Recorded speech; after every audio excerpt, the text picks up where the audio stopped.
প্ৰথমে মই ক'ব বিচাৰিছোঁ নিখিল বড়ো ছাত্ৰ সন্থাৰ যে কেন্দ্ৰীয় অধিৱেশন 57তম তাত প্ৰায় ৭,০০০ আমাৰ ডেলিগেট আৰু অবজাৰ্ভাৰ প্ৰতিনিধি আৰু ইয়াত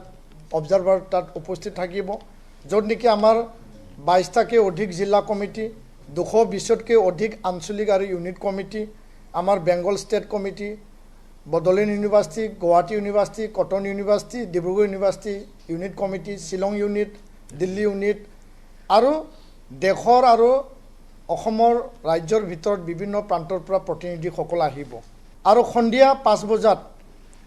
নিখিল বড়ো ছাত্ৰ সন্থাৰ প্ৰথমখন প্ৰতিনিধি সভা অনুষ্ঠিত হ'ব মুকলি সভা কেন্দ্ৰীয় গৃহমন্ত্ৰী সন্মানীয় অমিত শ্বাহ ডাঙৰীয়া ১২ বজাত ১৬ তাৰিখে উপস্থিত হ'ব আৰু তেওঁ ১ বজালৈকে ১ ঘণ্টাৰ কাৰ্যসূচীত তেওঁ উপস্থিত থাকিব তেওঁ বিটিয়াৰবাসী ৰাইজে মানে ৱেলকাম কৰিবৰ কাৰণে খুব আগ্ৰহেৰে বাট চাই আছে প্ৰায় ২ লক্ষ ৰাইজৰ উপস্থিতিত